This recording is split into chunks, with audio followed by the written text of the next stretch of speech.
Hello all, welcome back to my channel. జనరల్గా మనం ఇంట్లో ఒక్కరం ఉన్నప్పుడు ఏం వంట చేయాలో అర్థం కాదా, అబ్బా ఒకరికి ఏం చేసుకోవాలా అని ఆలోచిస్తూ ఉంటాము. అట్లాంటప్పుడు అయితే ఈ రెసిపీ చాలా బాగా ఉపయోగపడుతుంది. మీరు ఎట్లా చేసుకోవాలో చూసేయండి. స్పైసీ ఎమ్మి వెజిటేబుల్ బిర్యానీ చేస్తున్నా అండి నేను. వెజిటేబుల్ పులావ్, బిర్యానీ కాదు పులావ్. సో దానికోసం అయితే ఒక గ్లాస్ బాస్మతి రైస్ తీసుకొని మంచిగా కడుక్కొని పక్కన పెట్టుకోవాలి. తర్వాత క్యారెట్ ఒకటి, ఆలుగడ్డ ఒకటి, ఒక 2 టమాటాలు, ఒక 2 పచ్చిమిరపకాయలు, ఒక 2 ఉల్లిగడ్డలు, ఇవన్నీ సన్నగా కట్ చేసుకోవాలి.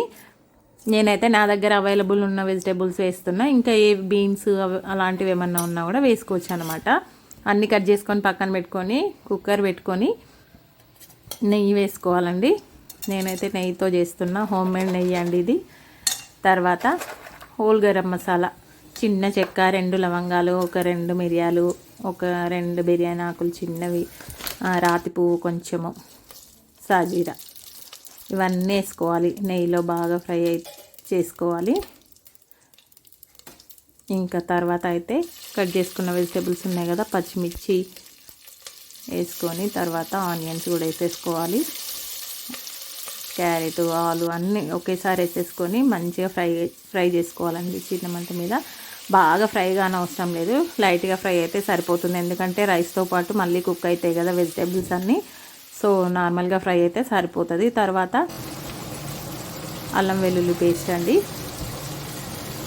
కొంచెం కొత్తిమీర, పుదీనా ఇది సన్నగా కట్ చేసుకొని వేసుకోవాలి. అన్నీ బాగా కలుపుకొని దాంట్లోకి కొంచెం ఉప్పు, కొంచెం కారం, ఆల్రెడీ పచ్చిమిర్చి స్పైసెస్ వేసినాం కాబట్టి కారం కూడా కొంచెం వేసుకోవాలి. తర్వాత కొంచెం పసుపు, అవన్నీ వేసుకొని మంచిగా కలుపుకోవాలి. తర్వాత ధనియాల పొడి కొంచెం వేసుకొని మరొకసారి కలుపుకోవాలి.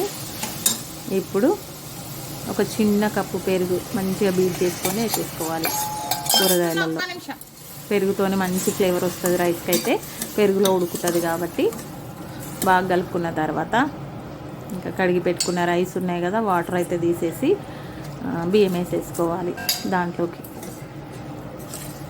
అప్పుడప్పుడు ఇట్లా చేసుకొని తింటే కర్రీ అవసరం లేకుండా ఓన్లీ రైస్ తినేయచ్చు అనమాట. ఒక్కరం ఉన్నప్పుడు మనకు బద్ధకం అవుతుంది కదా చేసుకోవడానికి. సో అలాంటప్పుడు ఈ రెసిపీ అయితే తప్పకుండా ట్రై చేయండి. తర్వాత సాల్ట్ సరిపోయిందా లేదా ఒక్కసారి చెక్ చేసుకొని ఒక గ్లాస్కి ఒక గ్లాస్ వాటర్ పోస్తున్నా అండి నేనైతే. ఎందుకంటే ఆల్రెడీ పెరిగేసినాం కాబట్టి, ఇంకా బాస్మతి రైస్ ఎక్కువ వాటర్ అయితే మెత్తగా అయిపోతుంది కాబట్టి ఒకటే గ్లాస్ వాటర్ పోసి 2 విజిల్స్ పెట్టుకుంటే సరిపోతుందండి.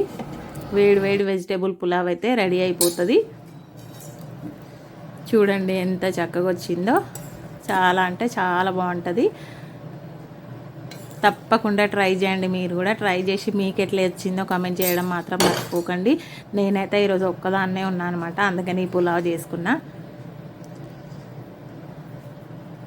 దీంతో పాటు పెరుగు వేసుకోవచ్చు, లేకపోతే ఆనియన్స్ పక్కన పెట్టేసుకొని సైడ్ డిష్ లాగా తినేయచ్చు అన్నమాట. చాలా అంటే చాలా బాగుంటుంది.